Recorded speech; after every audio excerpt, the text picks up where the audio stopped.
বলতে চাই। আমার প্রশ্ন হচ্ছে, আসলে আমি একজন হিন্দু এবং আমি মুসলমান মেয়েকে বিয়ে করেছি ভারতে, এবং ইনশাআল্লাহ আগামী মাসে সে সৌদি আরবে আসবে। আমি তাকে বলেছিলাম আমি ডক্টর জাকির নায়েকের বক্তৃতা শুনতে যাব। তখন সে বলেছিল দয়া করে তার কাছে যাবে না, তিনি শিয়াদের বন্ধু বলে থাকেন।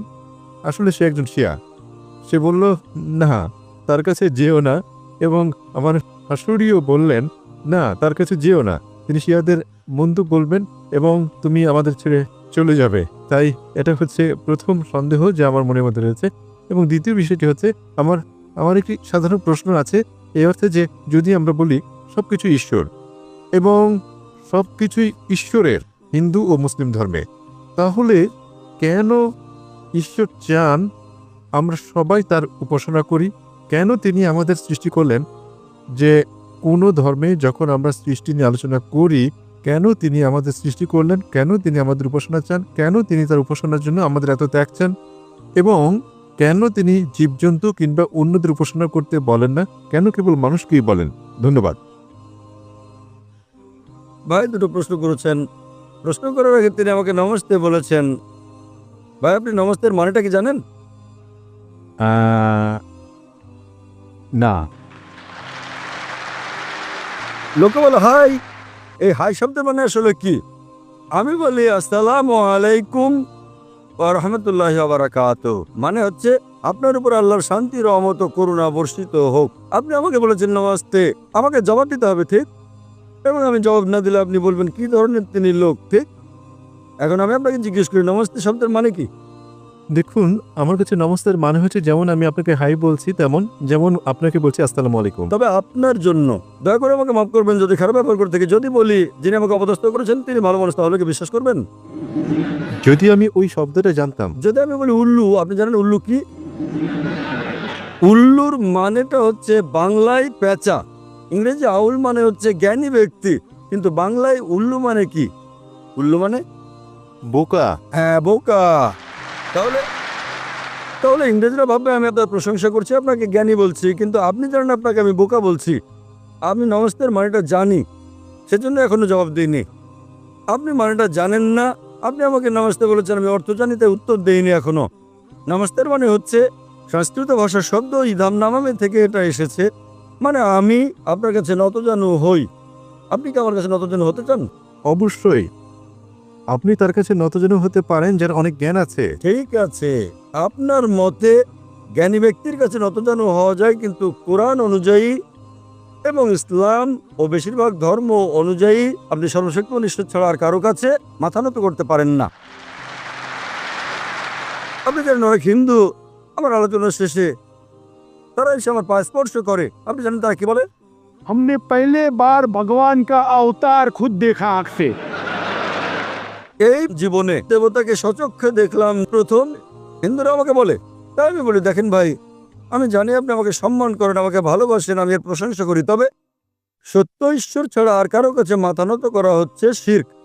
এমনকি হিন্দু ধর্ম মতো আপনি ঈশ্বর ছাড়া আর কারো কাছে মাথা নত করতে পারেন না। তাই আমি তাকে সংশোধন করছি যে সম্মান ভালোবাসায় করলেও ভালোবাসা আর সম্মানের মাত্রা ছাড়ানো ঠিক নয়।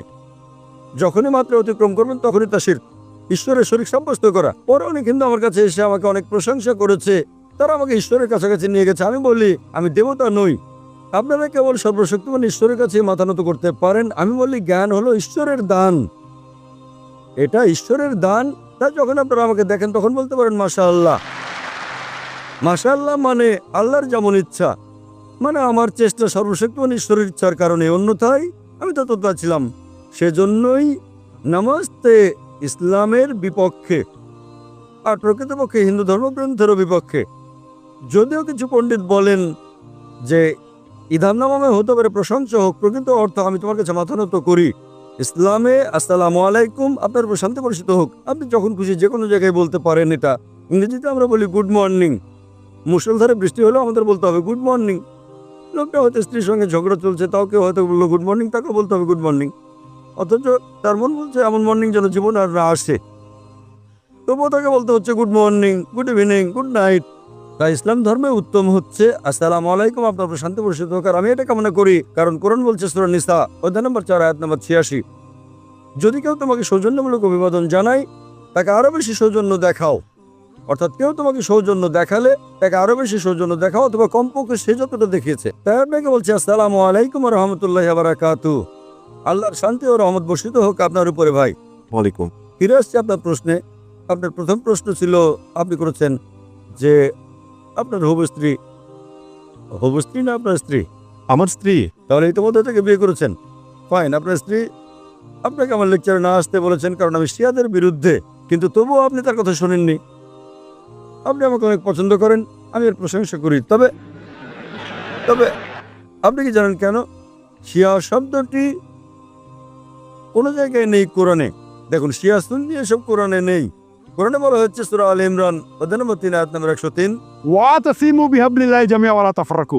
আল্লাহর হাতলকে শক্তভাবে ধারণ করো এবং বিচ্ছিন্ন হও না। আমাদের মুসলিমদের দৃঢ়ভাবে আল্লাহর হাতলকে ধরতে হবে এবং আমরা পরস্পর বিচ্ছিন্ন হব না। এবং সর্বশক্তিমান আল্লাহ কোরআনে বলেছেন সূরা আনাম অধ্যায় নম্বর 6 আয়াত নম্বর 159 যে হে নবী, যে ইসলাম ধর্মের বিভক্তি সৃষ্টি করে তার ব্যাপারে আপনার কিছু করার নেই। আল্লাহ তার বিষয়টি দেখবেন শেষ বিচারের দিনে। তাই ইসলাম ধর্মে বিভক্তি সৃষ্টি করাটা হচ্ছে নিষিদ্ধ। সুতরাং যে ইসলাম ধর্মে বিভক্তি সৃষ্টি করে সে কোরআন এবং সুন্নাহর বাইরে চলে গেল। আপনি আপনার স্ত্রীকে বলুন, ডক্টর জাকির নায়েক বলেছেন শিয়া সুন্নি বলে কোনো কথা নেই। কোরআনে বলা হয়েছে আতিউল্লাহ ওয়া আতিউর রাসূল। আল্লাহ এবং তার রাসূলের অনুসরণ করো। আমাদের কি করতে হবে? আমাদের মেনে চলতে হবে কোরআন এবং সহিহ হাদিস, নবী মুহাম্মদ সাল্লাল্লাহু আলাইহি সাল্লামের সহিহ হাদিস। এবং একটা লেভেলে আপনি দিতে পারেন মুসলিম। তাই আমি নিজেকে শিয়া সুন্নি বলি না, আমি নিজেকে বলি মুসলিম। তো আপনি আজ আপনার স্ত্রীকে বলুন আমি ডক্টর জাকির নায়েকের সঙ্গে সাক্ষাৎ করেছি, তিনি নিজেকে বলেছেন মুসলিম। আর আমি না সুন্নিদের বিপক্ষে না শিয়াদের বিপক্ষে, আমি বলি সবাই মুসলিম। যে নামেই তারা নিজেদেরকে বলুক না কেন, আল্লাহ এবং রাসূলের দিকে ফিরে আসুন। যখন আমি জবাব দেই কিছু কিছু মুসলিম হয়তো তারা কোরআন এবং সুন্নাহ বিরোধী কিছু মেনে চলেন, তারা বিরক্ত হতে পারেন। তাই আপনার স্ত্রীকে জিজ্ঞেস করুন তুমি কি কোরআন সুন্নাহ বিরোধী কিছু মেনে চলো? যদি না চলো তো ডক্টর জাকির নায়েককে ভয় পাও কেন? যদি তাই হয় হ্যাঁ, তাহলে সংশোধন হতে হবে এবং কোরআন সুন্নাহর পথে আসতে হবে। জাকির নায়েক যা বলে তা মানতে হবে না। জাকির নায়েক ইসলামে জিরো। আতিউল্লাহ ওয়া আতিউর রাসূল। আল্লাহ এবং তার রাসূলের পথ অনুসরণ করো। তাই আপনার স্ত্রীকে বলুন তিনি কোরআন এবং সহিহ হাদিসের বিপরীতে যদি কিছু অনুসরণ করে থাকেন তাহলে তাকে সংশোধন করতে হবে, তার নিজেকে মুসলিম পরিচয় দেওয়া উচিত, কারণ শিয়ার কথাটা কোরআনে কোথাও উল্লেখ নেই। তবে আমি প্রশংসা করি যে আপনি আপনার স্ত্রীকে ভালোবাসেন কিন্তু আমাকেও ভালোবাসেন, মাশাআল্লাহ। তাই আপনি আমার লেকচার শুনতে এসেছেন। এবার আপনার দ্বিতীয় প্রশ্নে আসি যে কেন ঈশ্বর আমাদেরকে সৃষ্টি করেছেন এবং ঈশ্বর কেন আমাদের কাছে উপাসনা চান? কেন তিনি জীবজন্তুদের উপাসনা চান না?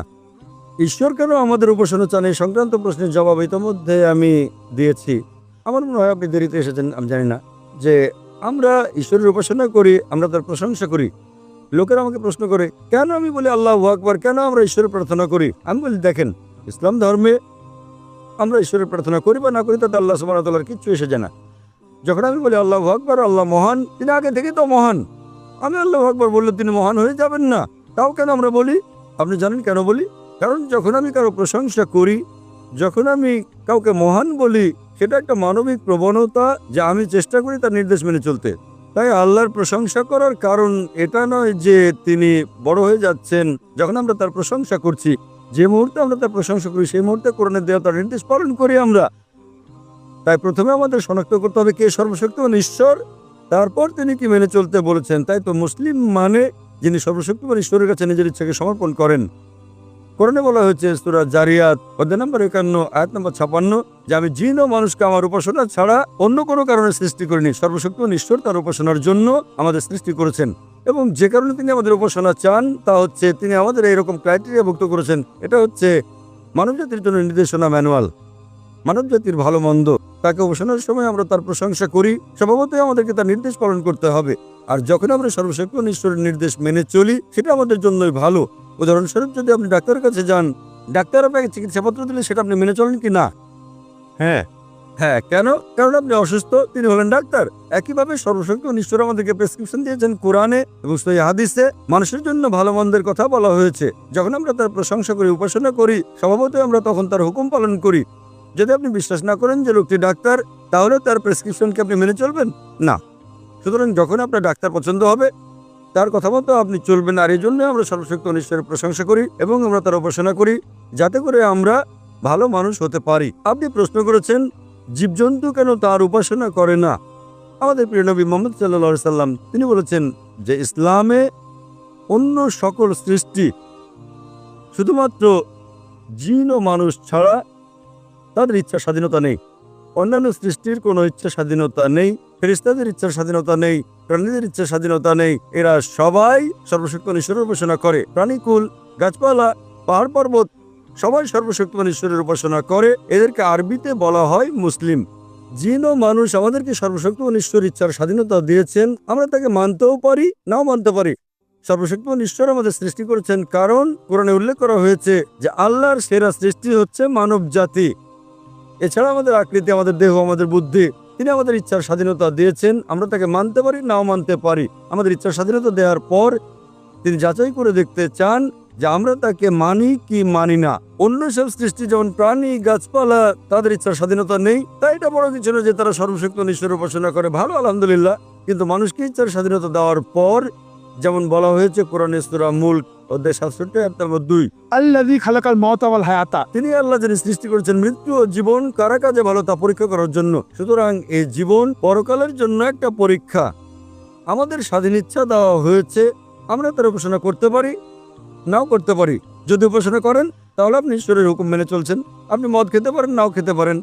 যদি আপনি মদ না খান তাহলে ঈশ্বরের হুকুম মানলেন। তাহলে এইভাবে সর্বশক্তিমান ঈশ্বর আপনাকে করণীয় বর্জনীয় ঠিক করে দিয়েছেন, খুব অল্প সংখ্যক। আর অবশিষ্ট সবকিছু আপনার ইচ্ছাধীন। তাই এইসব করণীয় বর্জনীয় বিষয়ের প্রতি যত্নবান হলে আপনি হুকুম মেনে চললেন, তার উপাসনা করলেন এবং আপনি পরীক্ষায় উত্তীর্ণ হবেন।